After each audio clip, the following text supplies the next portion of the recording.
Bincang-bincang seru dengan narasumber yang kece. Saatnya Bisikan Lulu. Bisik-bisik asyik, anti julid.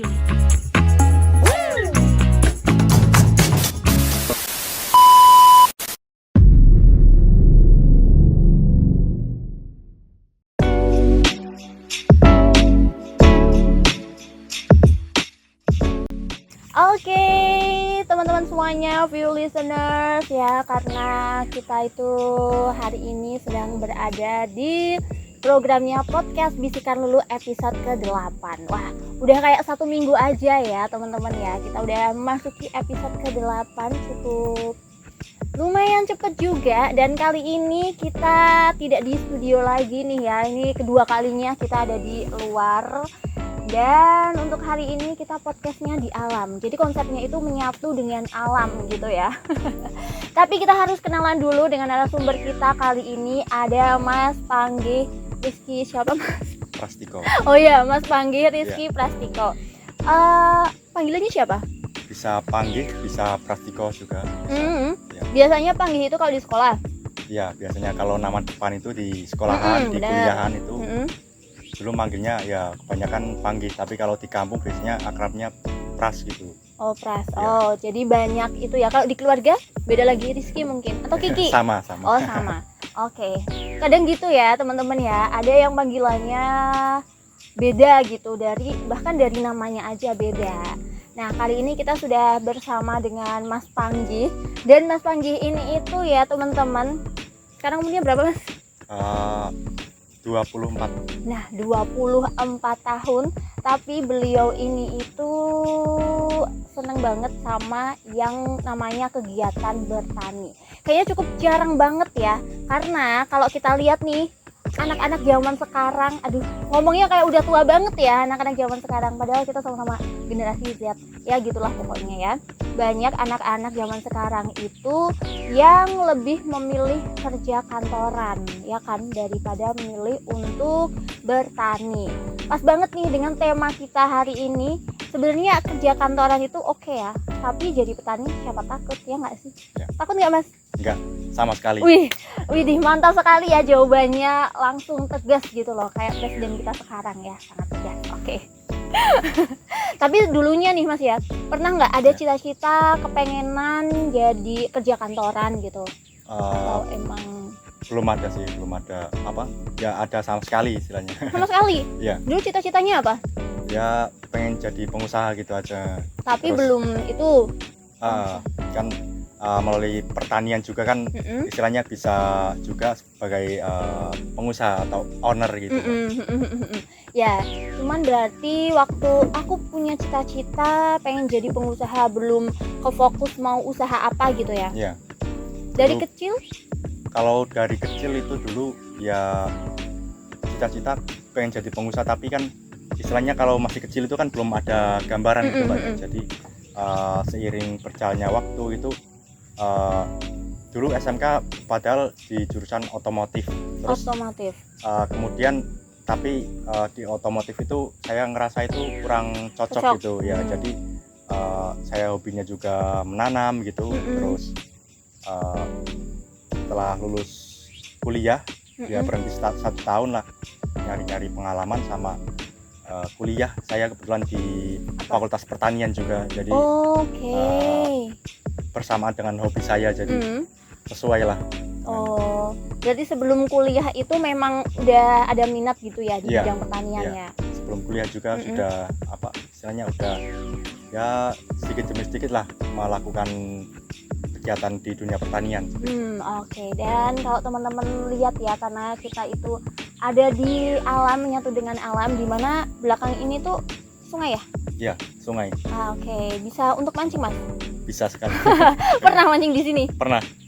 Oke. Banyak banget di sini tanaman-tanaman ya teman-teman, karena kita itu sedang ada di kebun jeruk. Kebun jeruknya itu mana? Nanti kita spill.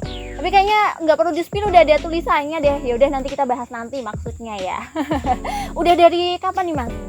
Kalau merawat, mengelola gitu. Untuk mengelola tanaman jeruk sendiri itu sejak tahun 2018 Mbak. 2018 Iya. Itu kelas SMA ya? Enggak, itu kebetulan sudah lulus. Oh, udah lulus. Itu di 2018, terus di Desember itu ada kebetulan itu dari benih program pemerintah, Pak. Oh, Mbak, dulu iya. udah ada. Udah. Jadi sejarahnya itu kan Kabupaten Batang itu Iya. itu merupakan sentra jeruk di tahun 80 sama 90-an. Oh, 1980. Iya. Oke. Sama 1990-an ya, tapi di tahun itu apa namanya banyak sekali terjadi serangan hama dan penyakit yang mematikan seperti CVPD itu. Terus kemudian udah lama udah nggak ada, terus dari pemerintah kabupaten sendiri itu menggalakkan program di 2017-2018 itu benih jeruk. Jadi kerjasama juga dengan Kementerian Pertanian dan membimbing petani yang siap untuk bisa membudidayakan tanaman jeruk ini. Terus Mas Panggi ikut gitu? Ya.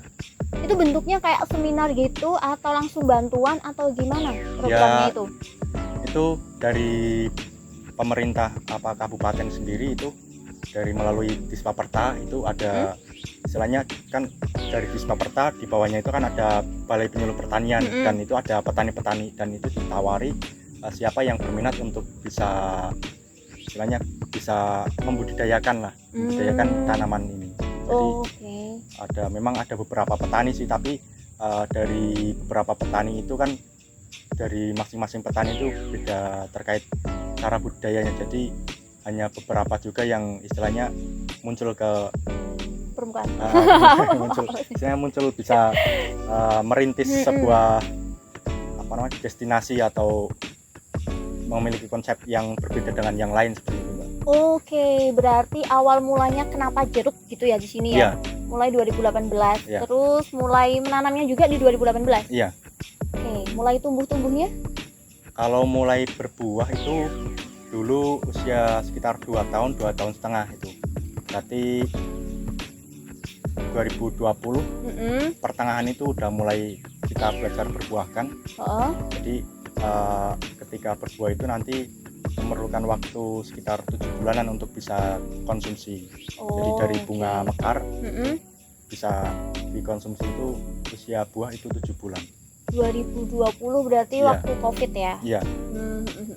Tapi waktu berarti kan kalau Mas Panggi itu habis lulus langsung terjun ke dunia pertanian. Itu emang minat dari diri sendiri atau karena ngelihat orang tua atau malah disuruh orang tua nih? Kalau dari saya sendiri itu dari dunia pertanian ini sebenarnya dari ketertarikan saya sendiri, karena saya kan ada sebenarnya di pertanian itu kan luas juga, ada pertanian, peternakan, jadi ada banyak lingkupnya. Terus selain itu ada faktor juga dari orang tua, ayah, ibu, kemudian kakek saya juga dari keluarga petani, jadi tidak asing lah dengan dunia pertanian. Jadi sering diajak ke sawah, sering ada dulu itu Gapoktan juga sering melakukan studi banding atau studi tour ke tempat-tempat yang istilahnya bisa untuk diterapkan di sini lah, di lingkungan sini atau di Kabupaten Batang. Sebenarnya aku tuh lumayan penasaran ya, biasanya tuh banyak orang-orang tuh walaupun dari orang tuanya itu memang profesinya apa, malah biasanya itu nggak mau gitu loh. Nggak usah petani deh, kita anggap ada yang profesinya polisi atau mungkin dokter gitu ya orang tuanya. Tapi biasanya anaknya itu aku nggak mau jadi kayak orang tuaku gitu. Apalagi Mas Panggi di sini itu pertanian rata-rata ya, kalau misal temenku yang masuk kayak perkuliahan jurusan pertanian itu kayak ya udah terpaksa aja gitu loh, bukan emang dari minatnya. Jadi lumayan penasaran dan wow juga ya motivasinya gitu, motivasi yang sangat cukup kuat juga. Ya selain itu di bidang pertanian ini kan itu Mbak, jadi manusia itu kan selama masih ada manusia masih hidup itu pasti kan masih membutuhkan yang namanya makanan. Sementara tren dari beberapa tahun ini itu menunjukkan bahwa jumlah petani itu semakin sedikit, padahal kebutuhan makanan, kebutuhan pokok itu cenderung lebih meningkat karena seiring dengan populasi manusia. Nah itu menurut saya pribadi itu sebagai peluang yang sangat bagus yang generasi muda sekarang ini jarang melirik karena mungkin apa ya banyaklah faktor-faktor yang di dunia pertanian itu yang menjadikan mungkin untuk generasi sekarang itu ragu lah. Iya betul. Mungkin mereka itu lebih pengen yang simpel-simpel aja sih. Yang pasti gitu. Jadi kayak udah duduk kerjanya itu di dalam ruangan ber-AC, terus di depan layar komputer duduk udah ya. Habis itu tinggal nunggu waktu istirahat kerja lagi, habis itu balik, mungkin gitu kali ya. Tapi pernah nggak sih ngerasa insecure gitu sama temen-temen? Enggak sama sekali mbak. Wow. Ya, biasa tongkrongan bareng ketika kebetulan juga ikut kegiatan di desa, ada BUMDes, ada Karang Taruna itu, tapi ya nggak ada sama sekali untuk terkait minder atau berkecil hati karena pekerjaan sebagai petani itu nggak ada. Justru malah bangga gitu bisa misalnya gitu bisa mengelola lah kan carang-carang juga gitu untuk petani, terus bisa merintis gitu untuk sedikit berbeda dari yang lain gitu. Oke. Tapi sering ditanyain nggak sih kayak sama teman-teman lah? Kalau tadi kan pertanyaannya insecure enggak. Tapi kalau semisal waktu di tongkrongan gitu, kamu kok itu sih minat jadi petani gitu, ditanyain sama teman-teman? Ya enggak paling yang jarang sih Pak. Kalau yang tanya itu paling ya kadang kalau ada teman yang minat malah justru kadang main kesini terus saya beri edukasi pencerahan malah siapa tahu mau ikut gitu ya, mau join, siapa tahu bisa untuk berminat gitu. Untuk soalnya kan peluang ke depan juga kan untuk pertanian juga kan lebih luas. Jadi tantangannya itu lebih bisa perspektif gitu. Kalau ini kan kita di kebun jeruk ya. Iya. Kalau Mas Panggih pernah nggak sih kayak bertaninya itu yang padi gitu di sawah? Kalau padi kebetulan belum pernah. Belum. Paling ayah saya kan. Oke. Bertani padi. Tapi pengen nggak? Ya pengen aja Mbak. Soalnya kan untuk budidaya jeruk juga kan istilahnya perlu perawatan dan jedanya agak sedikit lama. Jadi pengen juga untuk mengembangkan tanaman pangan juga karena untuk yang apalagi petani yang tanaman pangan itu rata-rata udah 50 tahun ke atas. Nah, kalau yang tanaman buah hortikultura ya kalau yang 50 tahun ke bawah ya masih ada lah, masih ya kayak yang durian ya. Tapi itu ada kayak perkumpulannya nggak sih Mas? Petani-petani itu gitu. Oh iya. Organisasi atau apanya? Kalau organisasi ada Mbak. Kalau di desa sini itu ada apa namanya? Kelompok tani, terus Gapoktan. Terus saya juga mengikuti di petani milenial Kabupaten Batang juga ada, terus KTNA Kabupaten Batang juga ada. Tuh. Kalau yang di desa sini dulu nih, itu banyak anggotanya? Ya anggotanya ya nggak terlalu banyak sih Mbak, ada ya sekitar 50. Kalau yang ya kalau dibanding dengan yang daerah-daerah yang atas mungkin ya.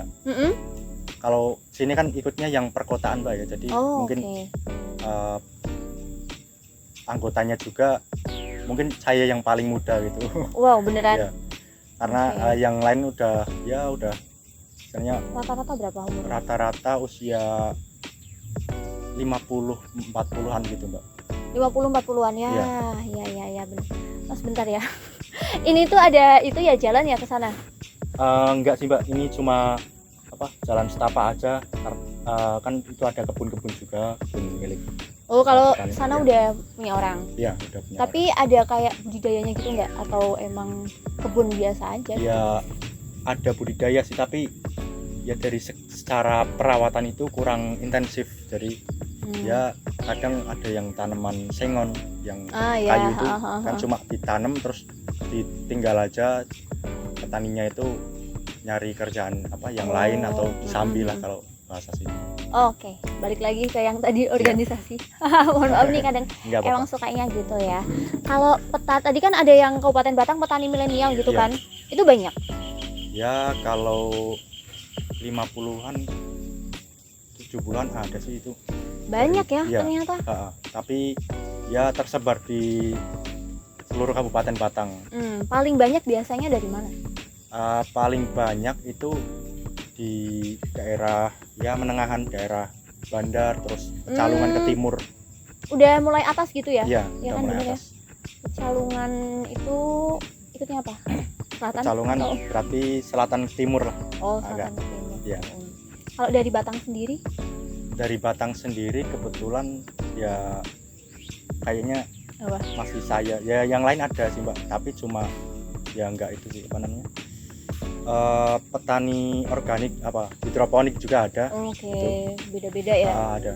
Itu range Yang umur? skalanya istilahnya urban farming, jadi pertanian perkotaan. Oh. Di sela halaman itu Oh, ada. Oke, itu range umurnya petani milenial yang ada di organisasi itu dari berapa sampai berapa? Kalau petani milenial itu ya sekitar 18 sampai 24 18 sampai sampai 24. 29 apa enggak salah. 24 berarti abis ini Kurang- empatnya udah nggak masuk Enggak, dong. sekitar 29 apa 40 gitu. Lupa ya. 40 masih masuk ya? Milenial. Ada Oh, yang di juknisnya, terus petani kalau petani gensetnya Ya, itu Udah lupa. nggak di sendiri-sendiri ya. Nggak berdasarkan gen gitu ya. Petani milenial, petani Gen Z, nanti ada petani alpha. Kalau itu sebenarnya sih dari apa namanya, Apa? dari dinasnya itu ya, Mm-mm. yang istilahnya nyeleksi. Jadi ada yang usia di bawah 40 atau 39 itu yang memasuki milenial, terus yang 40 ke atas itu yang petani yang istilahnya generasi yang sebelumnya gitu, yang senior gitu. Kalau kegiatan di organisasi sendiri itu apa? Kayak bimbingan kah? Atau kayak seminar, pelatihan atau gimana Iya. Mas?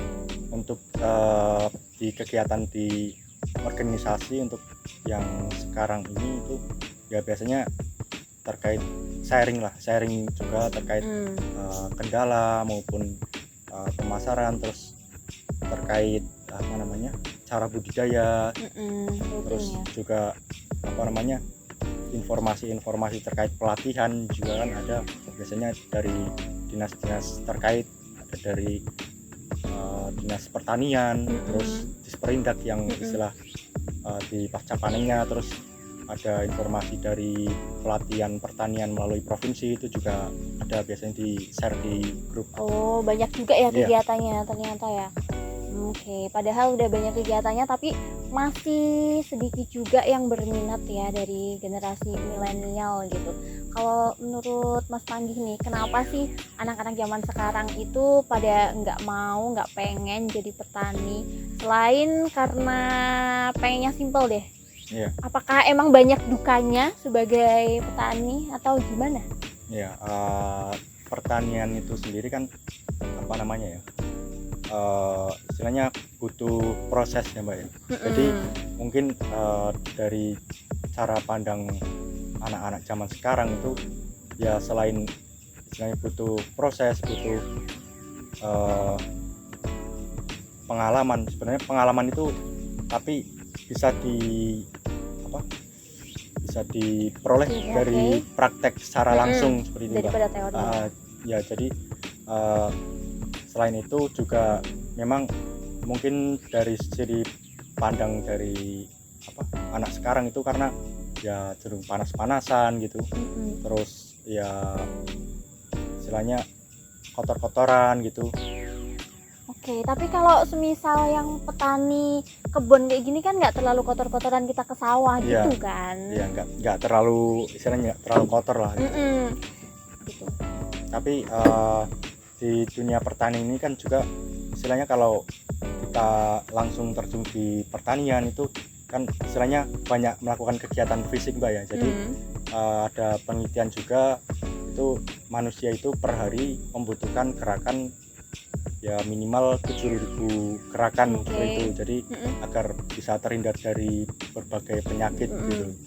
Jadi kalau di pertanian sendiri kan memiliki istilahnya nilai plusnya selain berbisnis atau berusaha agrobisnis itu juga istilahnya dari kesehatan itu bisa terjaga karena sering berinteraksi, apalagi ketika kita merawat tanaman, lihat tanaman itu tumbuh dengan optimal itu seneng banget ya. Rasanya kayak membesarkan anak.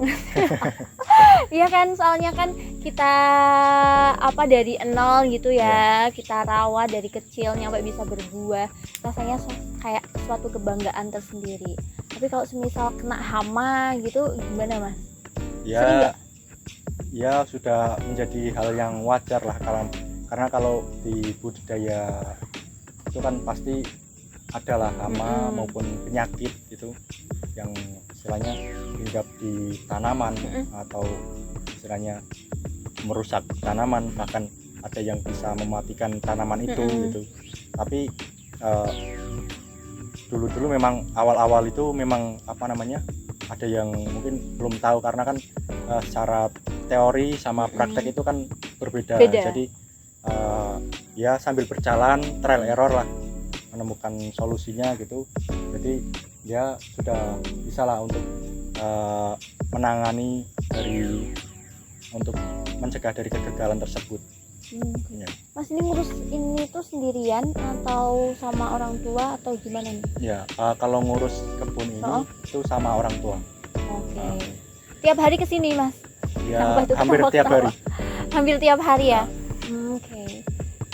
Walaupun hujan kayak gitu kesini? Ya, apa hujan enggak ya? Nunggu reda, kadang kan bisa berteduh juga. Iya sih memang ya. Aduh, itu ada sedikit gangguan ya, semoga aman audionya. Kadang suka takut nggak sih di sini, atau mungkin ada hewan apa gitu? Enggak sih, Mbak. Tua gitu kesini? Enggak ada. Nggak ada ya? Aduh, kalau itu mah jarang gitu ya. Oke, siap. Aduh, kita harus keras lagi suaranya supaya terdengar. Itu kira-kira lagi ngapain ya?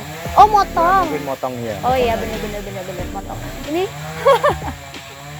dan di sini nih teman-teman ya, udah ada jeruk-jeruk yang tadi sempat dipetik dulu oleh Mas Panggi. Ini sama jenisnya kah? Sama. Atau, sama. Namanya apa? Atau jeruk Kalau aja ini gitu? jeruk varietasnya Siam Pontianak. Oke, itu. Apa?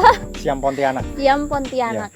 Karena berasal dari Pontianak. Iya, dari istilahnya plasma nutfahnya itu menjadi varietas lokal di sana di Pontianak, Kalimantan. Plasma is what? Plasma nutfah itu istilahnya genetik yang udah istilahnya udah lama berkembang di situ, kemudian menjadi varietas lokal gitu. Oke, Pontianak. Oke. Ini perbedaan sama jeruk-jeruk yang biasa kita konsumsi, atau emang yang biasa kita konsumsi itu jenisnya ini? Ada juga yang ini, yang jeruk siam juga, tapi apa? Untuk di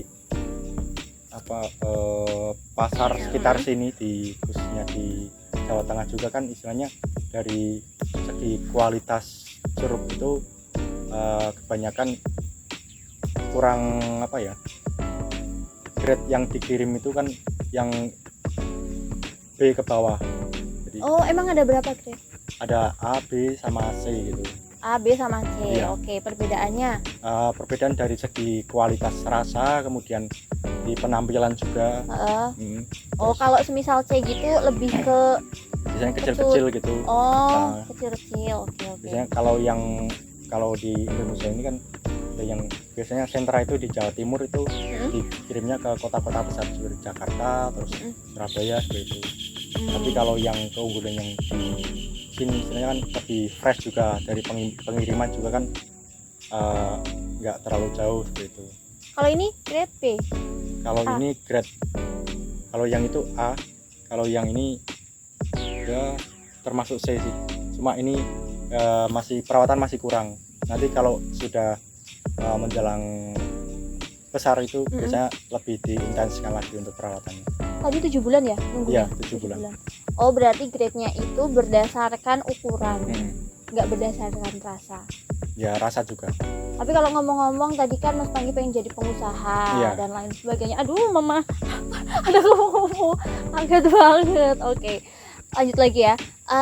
Kalau dibandingkan usaha-usaha lain gitu ya, lebih untung ruginya itu lebih untung kayak usaha pertanian minim ruginya atau usaha lain?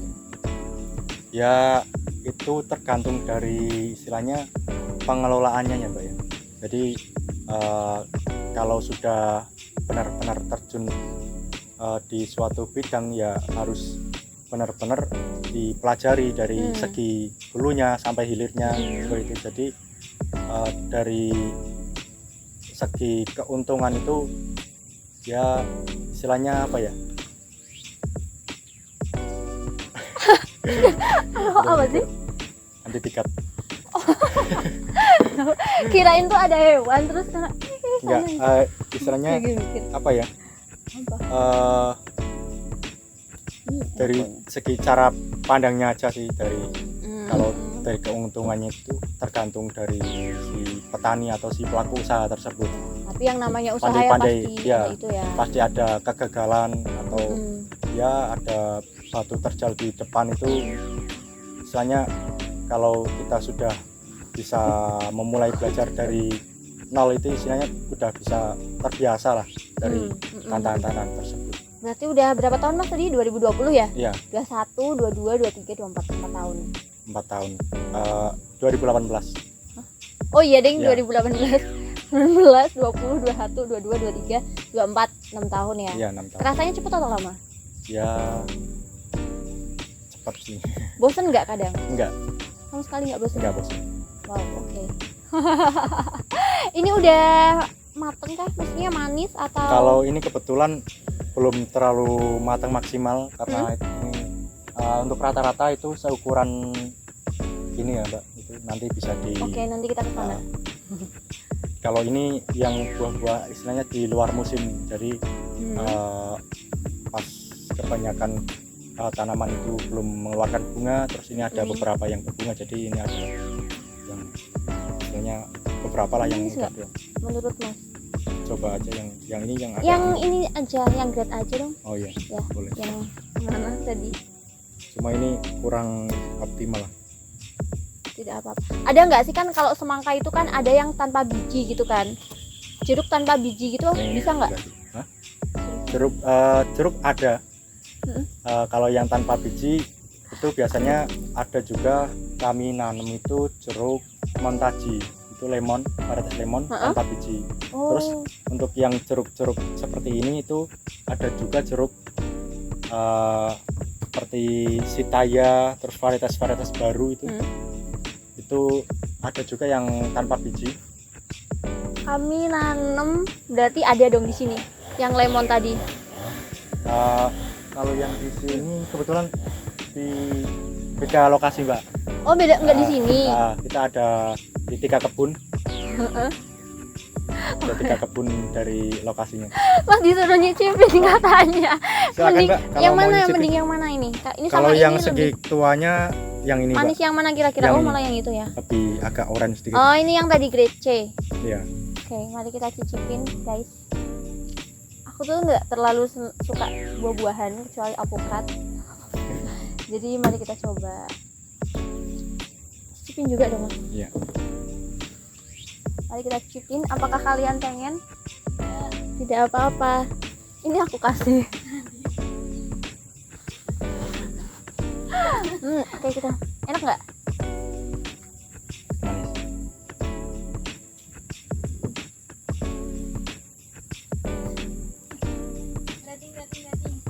Enggak deh, aku makannya lama. Kalau menurutku manis nggak Mas? Menurut Mas Panggi? Ya menurut banyak aja, aku biasa makan.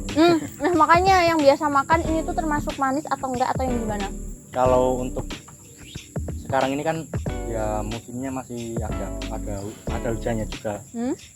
Bulan-bulan ya Desember itu kan masih ada hujan, jadi dari tingkat kemanisan itu ya masih kurang lah, masih belum terlalu tapi ini udah manis. Udah manis.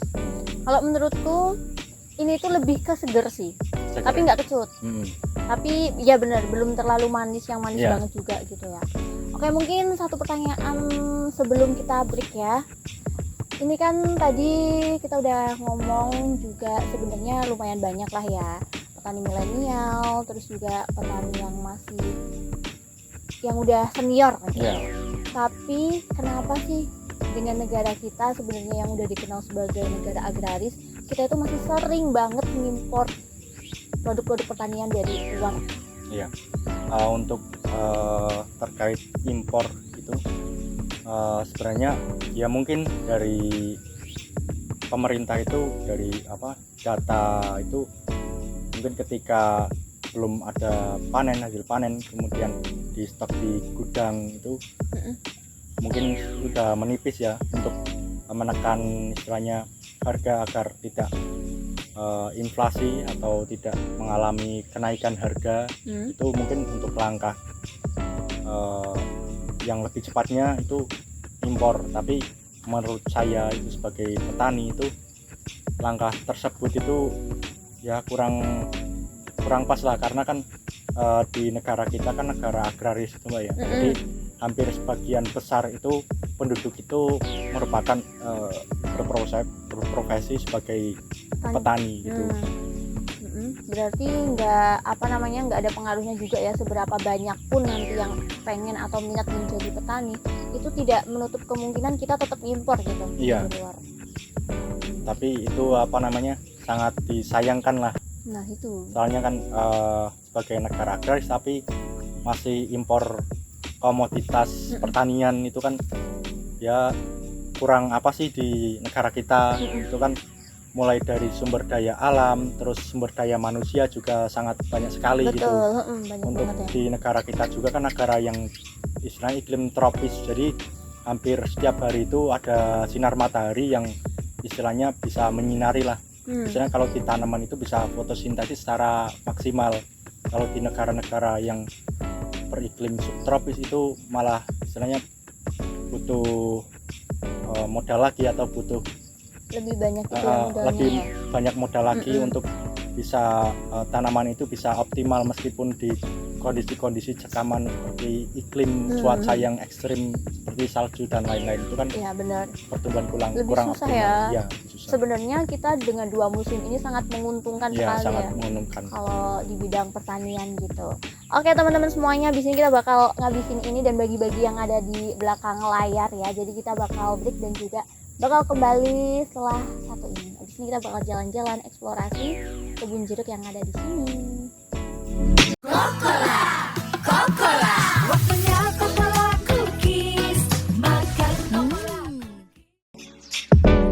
Oke teman-teman semuanya, view listeners, masih di podcast Bisikan Lulu episode ke-8 ya, dengan tema yang sangat menarik. Apa tadi temanya? Intinya kerja kantoran itu oke, tapi jadi petani siapa takut ya, nggak sih Mas? Nggak takut nih kayak Mas Panggi. Dan tiba-tiba nih ya teman-teman, sudah ada minuman di sini. Ini adalah salah satu produk dari kebun jeruk di sini. Ini namanya kebun jeruk apa Mas? Rowo Agrofarm. Nah, bisa dilihat ya, ada tulisannya Rowo Agrofarm, dan ini itu ada di Desa Rowo Belang, Kecamatan Batang, Kabupaten Batang. Buat yang bingung harus gimana, di Google Maps ada ya? Ada. Nanti juga bisa hubungin ke Mas. Ya, Oh, ada ya, bener. kontaknya juga, Iya. ada media sosial Instagram, Facebook. Dan YouTube, ngomong-ngomong dan tentang media sosial nih ya, Ya. di era digital kayak gini itu pengaruh banget nggak sih sama pertanian gitu? Ya sangat berpengaruh Pak bagi saya itu. Terutama ketika kita mencari informasi itu kan kadang bisa, kalau sharing dengan antar petani itu kan kadang ada yang belum tahu atau apa, kita bisa mencari informasi melalui media sosial maupun internet atau digitalisasi seperti sekarang. Kemudian untuk memasarkan hasil komoditas pertanian juga kan bisa melalui digital. Iya, betul. Ya, jadi kita dipermudah dengan adanya teknologi tersebut. Nah, waktu awal-awal juga ini langsung memperkenalkannya Ya, pakai kalau sosmed atau gimana? kami itu ada beberapa sosmed dari Facebook, Instagram, kemudian WhatsApp, ada yang Ada Google YouTube Maps ya? juga, ada YouTube, tapi kita cenderung lebih aktifnya itu di Instagram ya. Informasinya juga ya. Jadi di situ dari pengunjung-pengunjung yang udah kesini juga udah banyak yang misalnya mengikuti lah. Jadi ketika ada informasi perkembangan buah itu bisa dilihat melalui Instagram ya. Ya, yang belum follow itu harus di follow. Apa namanya? Rowo Agrofarm ya. Dan ini makasih banyak loh Mas, enak banget loh ya. Walaupun aku nggak terlalu suka sama yang namanya buah-buahan, tapi kalau es jeruk itu enak banget. Bentar ya, aku minum dulu, kok minum sendirian Mas? Punya Mas mana? Di sana. Ini kayak minum sendiri.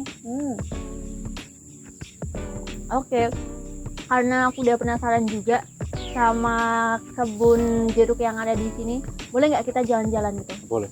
Oke, mari teman-teman, kita akan berjalan-jalan, berkeliling-keliling kebun ini videonya. Kita kemana dulu nih arahnya? Dulu, boleh. Oke, kalau ini itu macam-macam jenis jeruknya satu doang atau Kalau di sini dominan yang jenis jeruk siam Pontianak. yang tadi itu? Iya. Terus ada lainnya gitu nggak? Ada itu satu pohon, terus ada yang belum produksi itu jeruk yang varietas Kepro RGL. Pro RGL. Sebenarnya adaptifnya lebih bagus itu di dataran menengah sampai tinggi. Dataran menengah. Cuma sampai- kita uji coba kan satu itu. Oke. Ya kalau dari segi rasa, kalau yang Kepro RGL itu manis, ada asam segernya gitu. Oke, berarti enakan Pro Ya RGL. Tergantung. relatif juga tergantung. Jadi ada yang sukanya itu manis full, ada yang suka manis asam seger. Oh iya benar. Ya. Oke, kalau ini masuknya dataran rendah atau tinggi di Kalau sini? ini termasuknya dataran rendah. Jadi Rendah ya, kurang masih rendah. kurang dari 100 mdpl. Kalau yang menengah itu yang 400 ke atas. Kalau yang tinggi yang 800 ke atas. Ini masuknya yang tadi Pontianak. Ya, yang ini siam Pontianak. Oke, bedanya sama yang mau lihat itu dong Mas, yang RGL apa? Kepro RGL. Ya itu. Itu Di ada bawah lagi ya? Di bawah. Ya udah nanti deh kita ke Oke. sananya. Kita ke mana lagi nih? Ini luas lahannya ini berapa nih? Kalau luas yang ini kebetulan kami ada 3 lahan ya. Kalau yang ini itu sekitar 3.000 meter persegi. 3.000 meter Ya. persegi. Untuk populasi tanaman sekitar 150-an. 150. Itu Iya. perbandingan antara yang tadi Pontianak sama yang RGL itu. Ya paling Berapa? RGL bisa dihitung ada beberapa. 1, Hmm. 2, 3, sekitar 3-an. Oke, siap. Ini ada tanaman lain nggak selain jeruk? Kalau selain jeruk, kebetulan pas ini belum buka kan, tanaman masih kecil itu ada labu Labu, Bu. ya, merambat itu. Labu, Bu. Oke, mari kita boleh nggak lihat labunya? Kalau Nggak ada? itu Belum? belum masih Oke. masih fase vegetatif, jadi belum ada buahnya, masih kecil-kecil.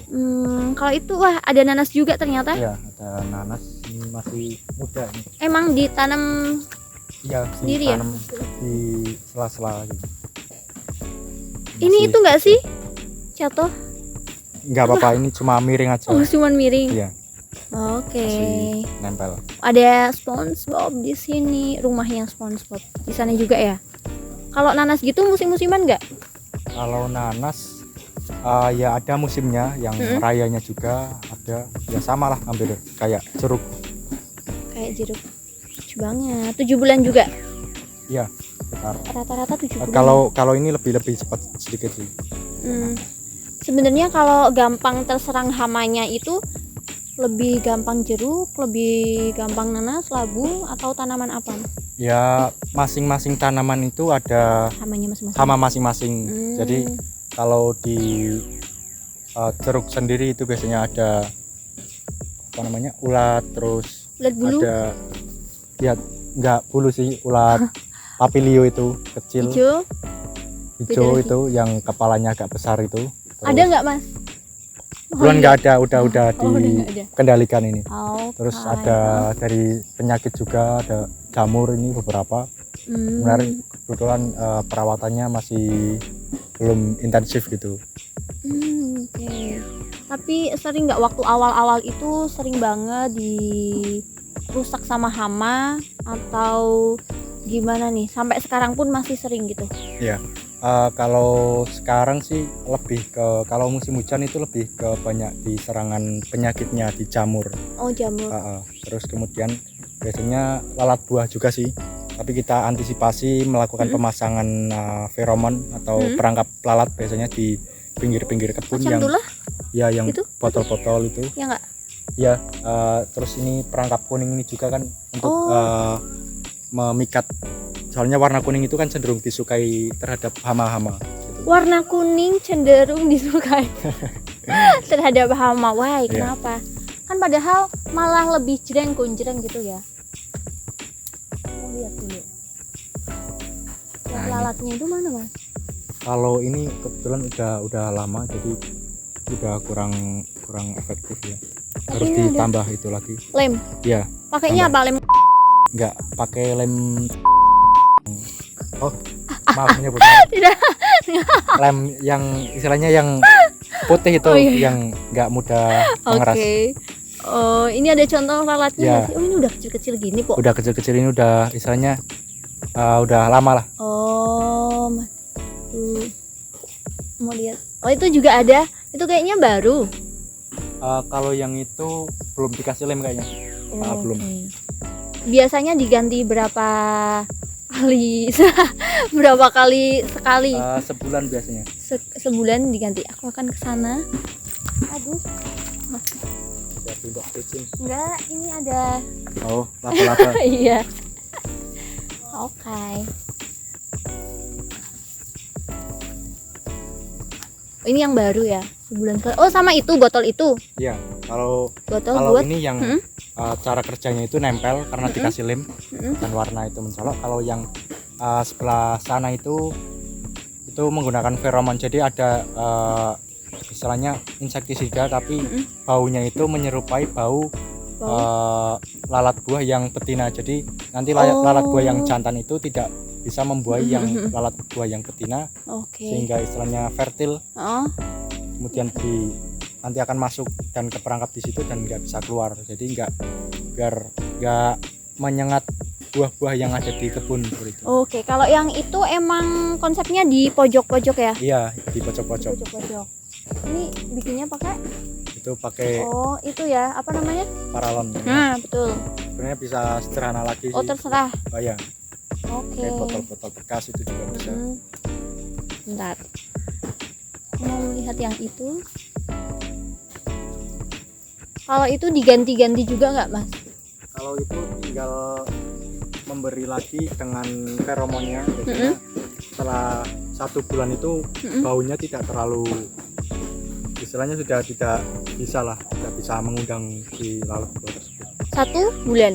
Ya, kurang bulan lebih ya? 1 bulan. Nanti Rata-rata 1 bulan. diberi lagi. Oke. Ini kalau tiap hari Mas panggil ke sini itu kegiatannya ngapain, Mas? Kalau tiap hari itu biasanya memangkas. Ini kan ada seperti ranting-ranting yang kering yang sudah dulu menunjang buah, itu nanti akan secara otomatis akan kering. Kemudian biasanya ya dipangkasi ini, soalnya kan sudah tidak produktif. Oh, Nanti oke. terus untuk pertunasan yang ada di dalam seperti tunas air juga kita pangkas, karena biar menyisakan tunas-tunas yang fase generatif yang nanti akan ketika bertunas itu akan sekaligus mengeluarkan bunga yang nantinya akan menjadi buah. Oke. Dari jam berapa sampai jam berapa biasanya? Ya biasanya pagi jam 7 ya sampai zuhur lah. Terus? Nanti berangkat lagi, kadang setelah asar, kadang jam 2 gitu. Oke. Ya kondisional lah. Tradisional. Ya. Morning person ya? Ya nggak? Atau masuk sebenarnya night person? Ya. Morning. Widih, morning person. Oke, ini berarti apa namanya? Yang paling ujung ya? Paling ujung ini apa sih? Selatan sini. Ya, yang selatan. Di selatan sini ya. Dan mungkin teman-teman bisa lihat ya, di sana kita berbatasan dengan sungai. Ada namanya nggak ada lah ya? Enggak ada. Oke. Mungkin buat yang mau mancing, mania mantap bisa ke sana. Oke, kita lanjut lagi jalan-jalannya. Oke, dan ternyata nih teman-teman di sini tuh nggak hanya cuman ada tanaman-tanaman seperti ini, kebun jeruk, dan tadi ada nanas, ada labu. Ternyata Mas Panji juga itu ternak lebah. Ternak lebah ya. Dan sekarang kita lagi nunggu ini, lagi diambil katanya. Karena nanti kalau kita ke sana sendiri itu bakal susah. Oke, jadi kita tunggu dulu untuk mengambil, dan sepertinya kita harus ke bawah. Karena lebahnya udah ada di bawah. Oke, nanti kita ke bawah. Oke, dan sekarang kita udah ketemu lagi sama Mas Panggih yang akan memperlihatkan kita sama lebah. Oke, kita ini berasa lagi di Upin Ipin kayaknya ya. Atau Mas Panggih berasa Upin Ipin? Mari kita cek. Mana Mas? Ya. Kita taruh di atas.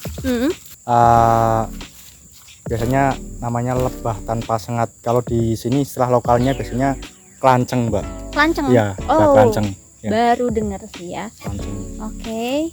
Jadi ini biasanya ditaruh di sini karena banyak istilahnya vegetasi. Jadi biasanya kan kalau lebah itu kan makannya dari ada nektar, terus ada serbuk sari, itu biasanya namanya polen.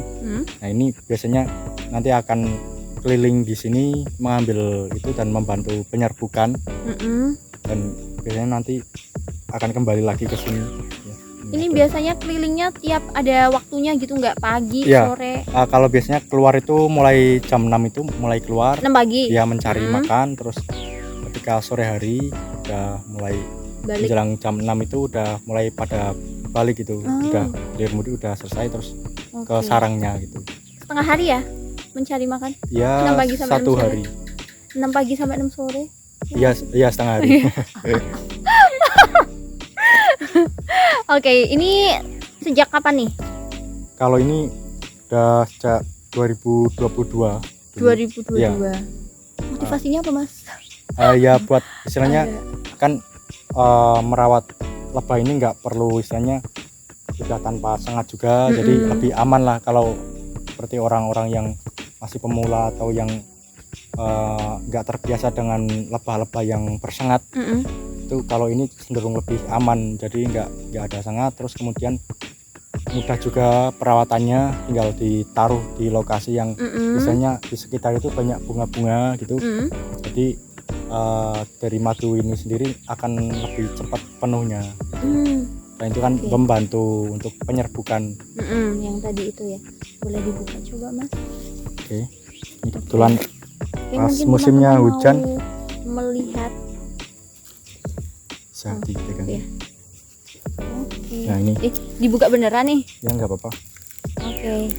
Kita lihat dari dekat seperti madu di Upin Ipin. Ini aman Mbak, nggak apa-apa.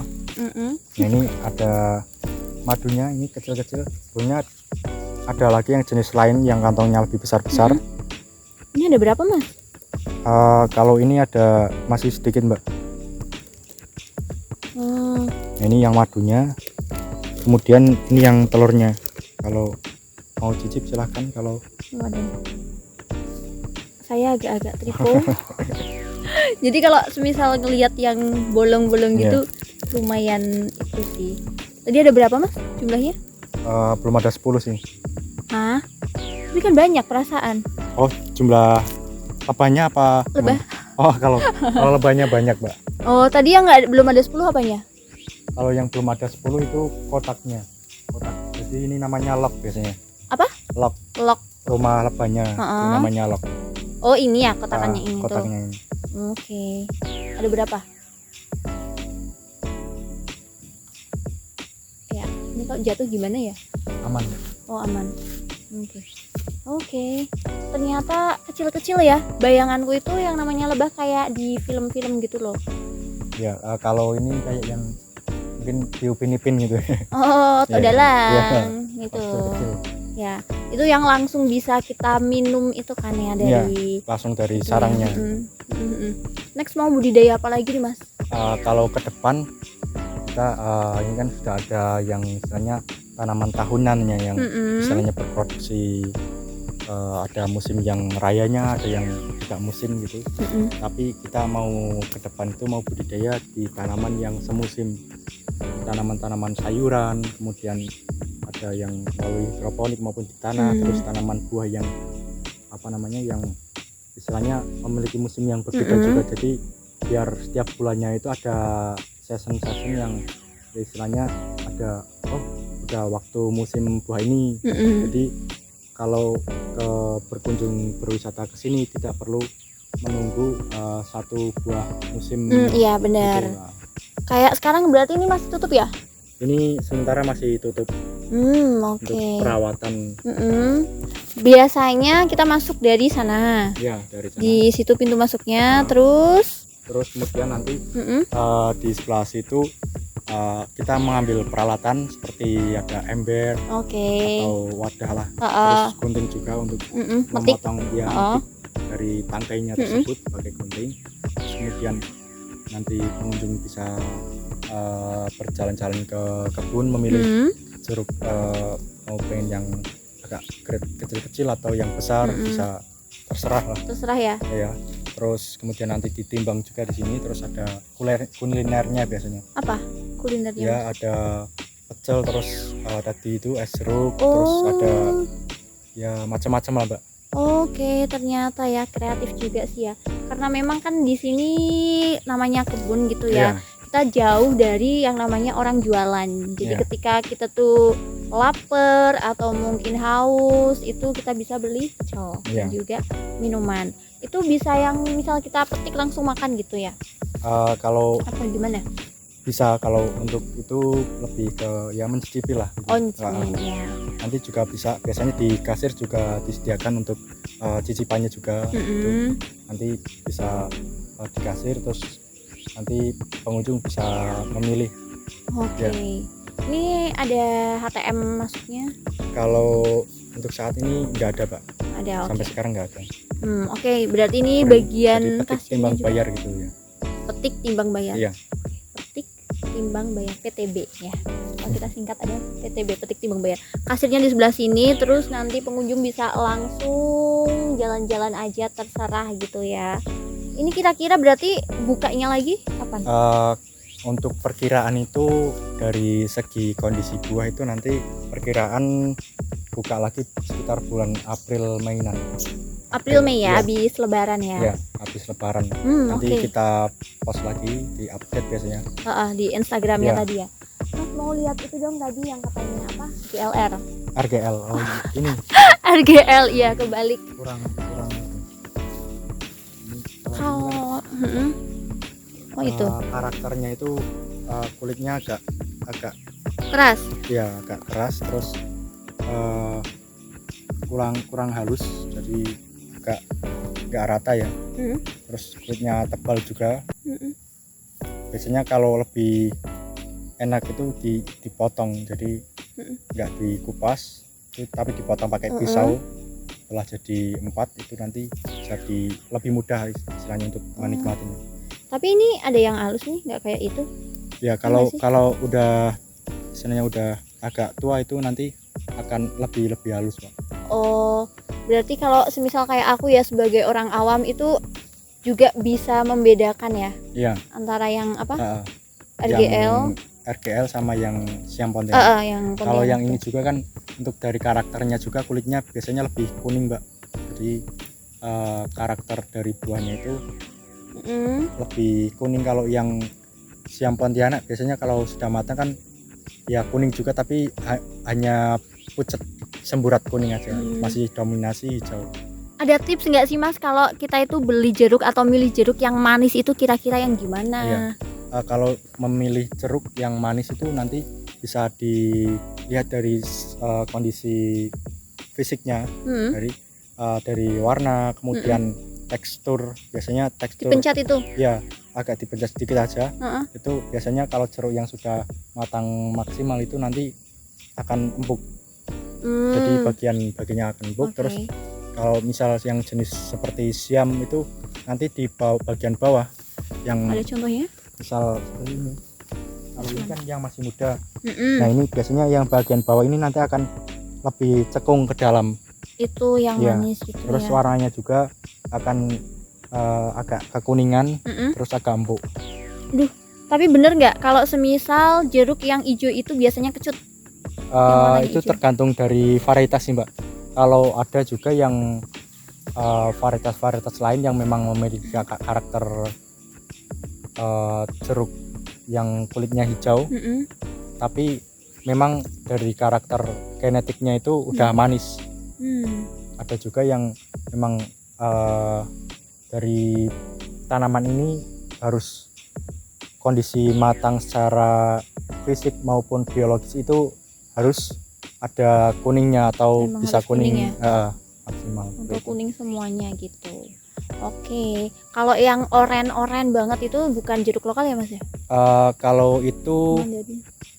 biasanya jeruk Mandarin itu juga, tapi ada juga yang dibudidayakan di sini. Jadi kalau jeruk-jeruk yang biasanya bisa oren itu ya tadi seperti genetik, terus ketinggian lokasi juga berpengaruh biasanya, Mbak.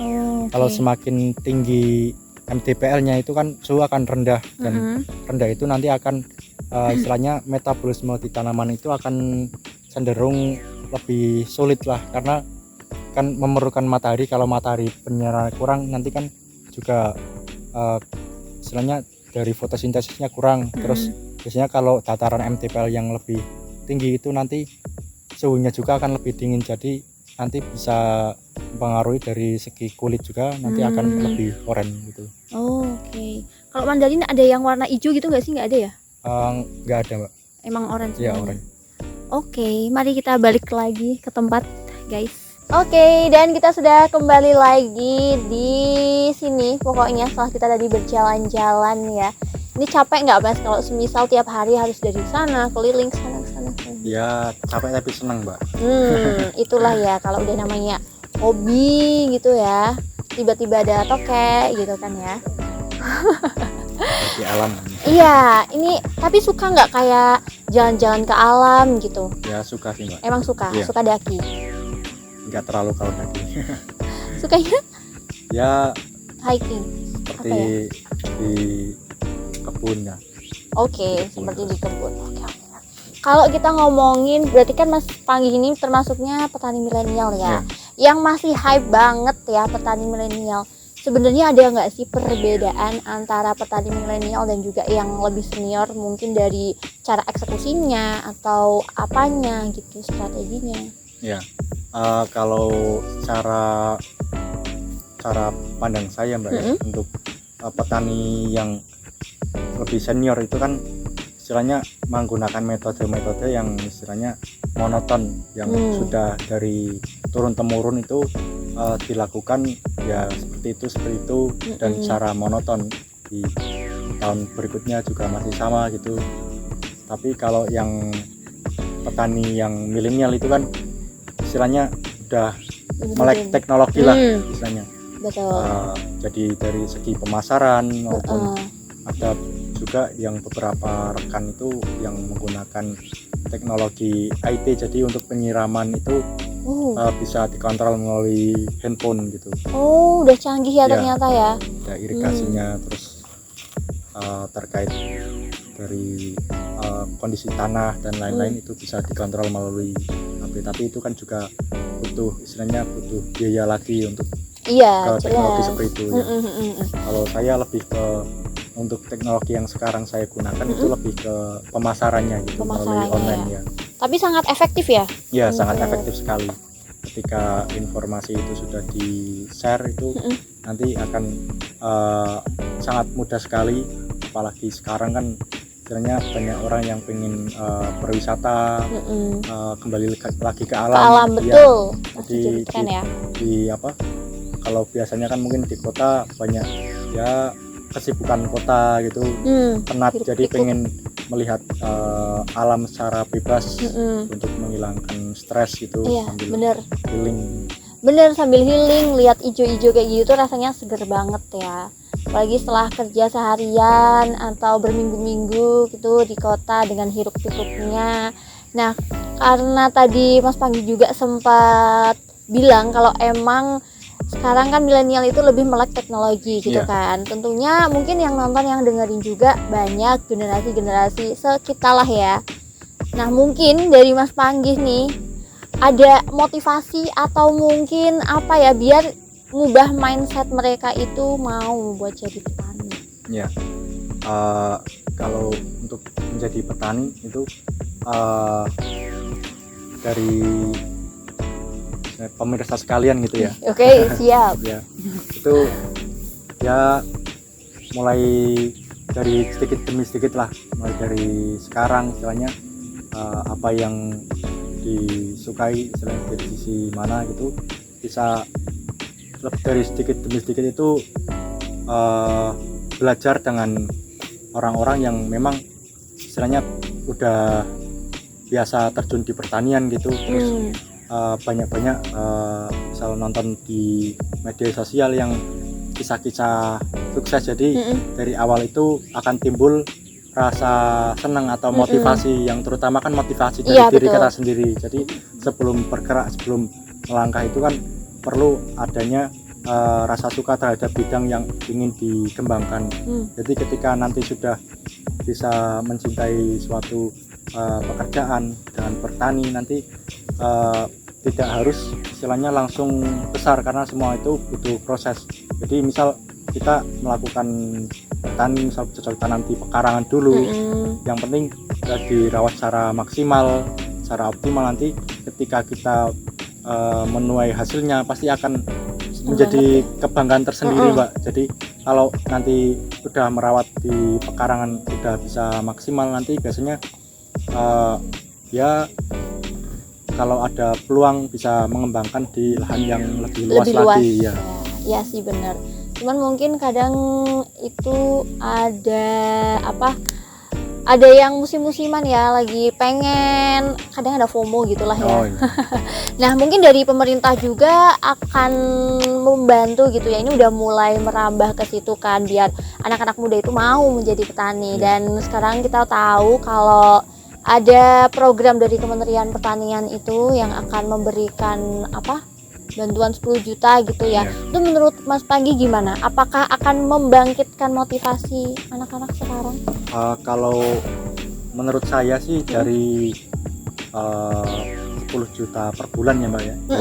Betul. Dari Kementerian Pertanian itu kalau memang benar-benar terrealisasi itu ya istilahnya bisa dibimbing secara maksimal lah, karena kan kalau dipikir-pikir itu kan nominal yang tidak sedikit juga gitu untuk dari pertanian. Terus dari segi hasil panen itu harus bisa benar-benar dijamin seperti itu. Jangan sampai ketika ada panen yang melimpah maupun di suatu komoditas tertentu itu tidak ada jaminan pasar. Sebenarnya tidak perlu seperti 10 juta per bulan itu, sebenarnya tidak perlu sih. Kalau misal dari suatu komoditas, misal seperti beras, terus ada komoditas lain juga yang istilahnya fluktuatif, itu bisa harga stabil, itu sebenarnya dari petani itu akan ya lebih berkembang lah. Karena kalau seperti kemarin-kemarin saja, seperti yang petani di dataran tinggi itu ada komoditas seperti sayuran itu kan bahkan harganya per kilo bisa sampai 300 rupiah. Itu kebanyakan petani udah per modal puluhan juta itu bisa misalnya tidak balik modal lah. 300 rupiah per kilo? Oh wow. Oke, karena ini kayaknya kita udah lama banget ya ngobrolnya ya. Entah itu terasa atau enggak, kalau aku sih enggak kerasa gitu ya. Dan mungkin udah ada azan juga. Ada beberapa kalimat mungkin yang mau disampaikan untuk teman-teman pendengar semua, untuk generasi-generasi kita sekarang, dan mungkin untuk teman-teman biar pada penasaran sama Rawa Agrofarm. Ya, dari saya untuk para pemuda, khususnya generasi milenial atau maupun generasi Z yang sekarang isinya sudah mulai umur ya udah pantas untuk kerja gitu ya. Itu ya jangan malas lah. Dari sekarang itu perbanyaklah relasi, jadi semakin banyak teman, semakin banyak wawasan. Jadi kita jangan hanya berpatok pada suatu informasi, tapi kita perbanyak relasi. Nanti insya Allah dari semakin banyak relasi itu nanti akan semakin banyak rezeki. Itu. Ya itu betul, aku setuju banget sih, semakin banyak relasi itu akan membuka peluang kita ya Iya. untuk kemana-mana. Nah ini adalah salah satu sound alam yang tiba-tiba enaknya di alam itu kayak gini ya, tiba-tiba ada apa kalau itu suara apa Mas? Itu burung, Mbak. Oke, burung. Bubut. Oh ya, itulah. Kayaknya belum pernah. Oke, terima kasih semuanya. Terima kasih juga atas waktunya Ya, Mas Panji. sama-sama, Mbak. Jangan lupa juga bisa di-follow, bisa dilihat juga nih sosmed-sosmednya ya di sini. Yang penasaran bisa mampir ke sini. Dan untuk penutupan tiba-tiba ya mau mention ini deh. Yang tiba-tiba ada gorengan di sini karena mungkin udah lama ya kita ngobrol, jadi kita bakal lapar. Oke, terima kasih semuanya. Bye-bye. Sampai jumpa di podcast Bisikan Lulu episode berikutnya.